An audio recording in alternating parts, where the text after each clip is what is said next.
Monster recap here. Today I'm going to explain an American monster adventure film called Love and Monster. Spoilers ahead. Watch out and take care. The movie begins as Joel Dawson narrates to us the current state of the world. He says that his life was normal, like any of us, until the end of the world. It all started when a huge asteroid named Agatha 616 was heading straight to Earth. Humanity came together and sent several rockets to destroy the asteroid before it hit the Earth, and succeeded. The asteroid was gone, however, the rockets were destroyed too. The radioactive material in the rockets rained back into Earth, causing all cold-blooded animals to mutate. So now there are huge ants, roaches, crocodiles, lizards, and many other huge animals who attack humans. The animals immediately started killing people.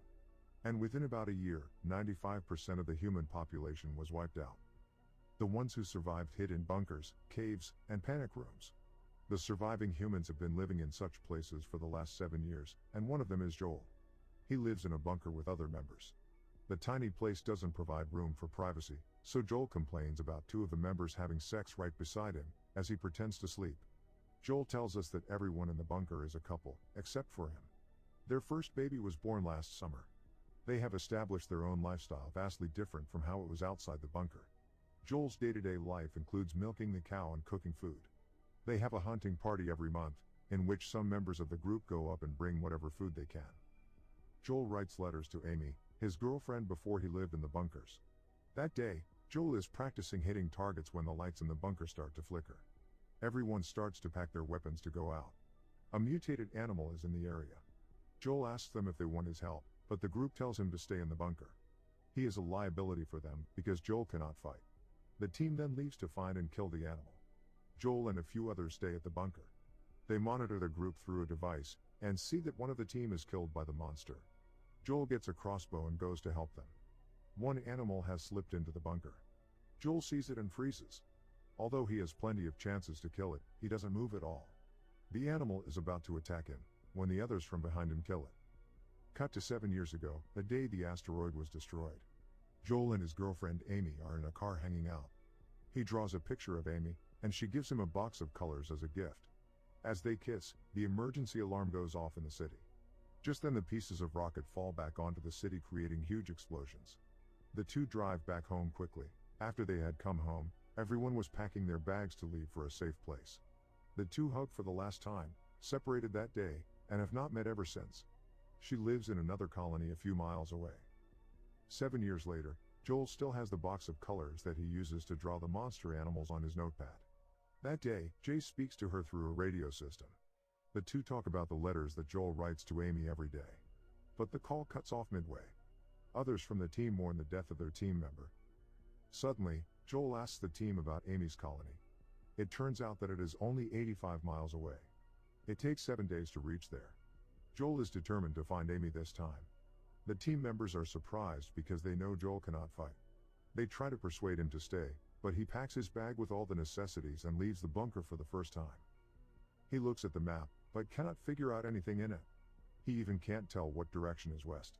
So, Joel takes a chance and heads in a random direction. He walks for a while, thinking that the journey is not as bad as he expected it to be.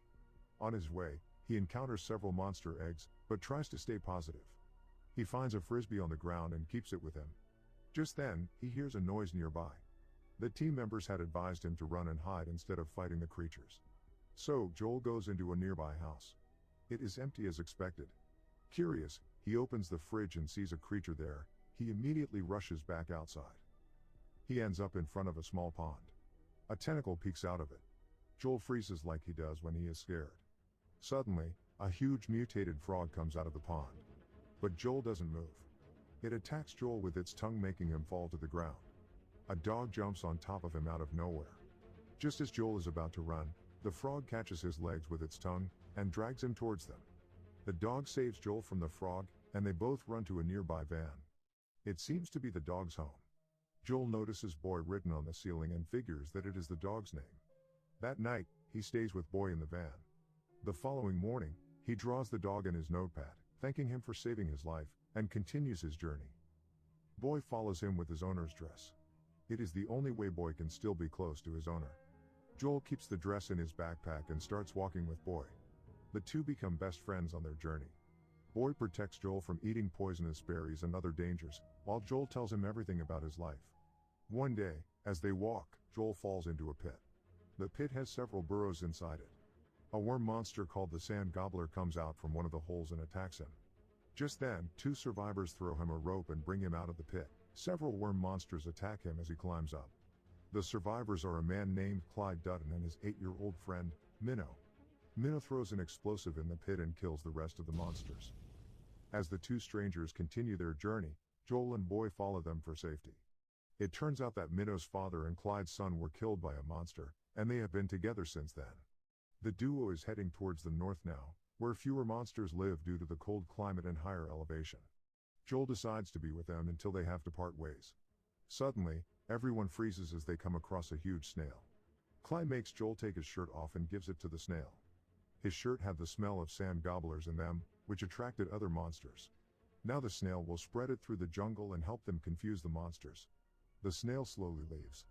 Minnow teaches Joel that like the snail, some creatures are actually nice. You can tell by their eyes. For the next 2 days, they teach Joel to shoot a crossbow in the right direction and other survival skills. Joel draws every monster they come across.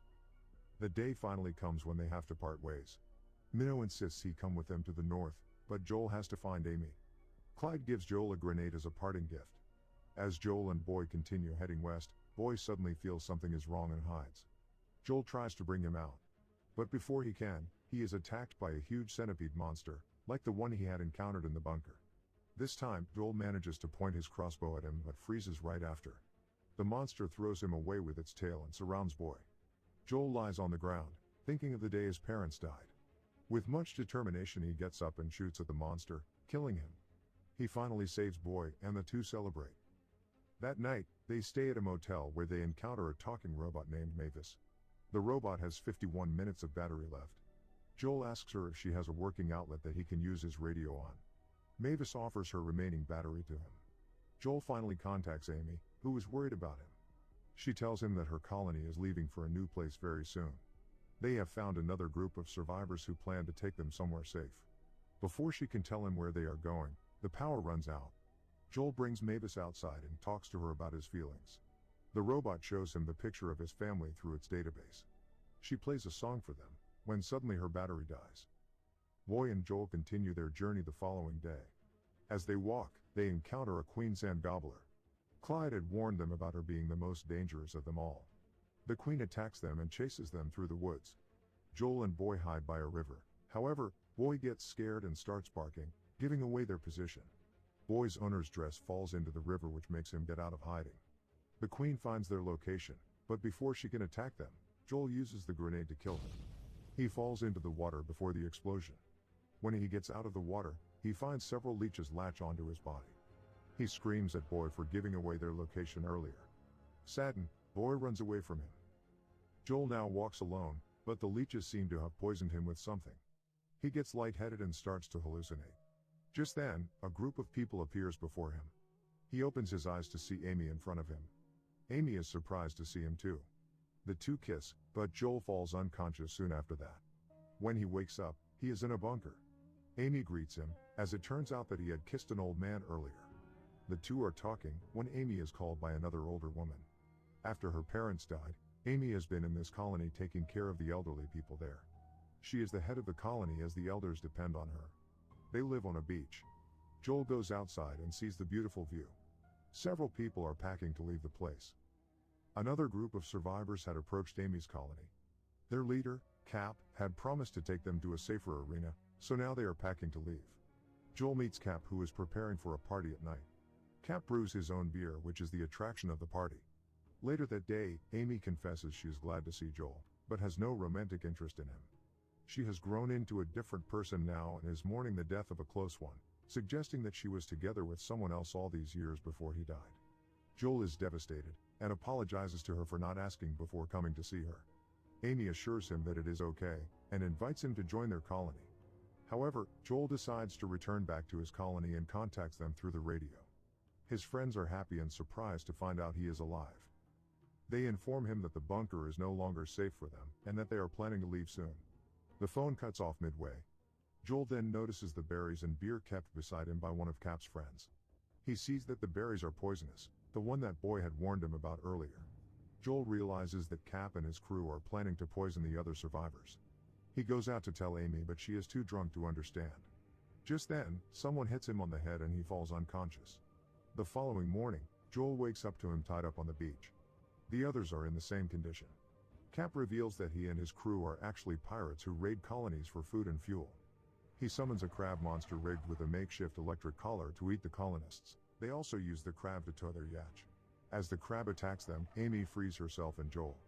She runs to fight the crew and leaves Joel to fight the monster crab. Amy fights with the girl member of the crew. Joel surprisingly manages to push the crab over.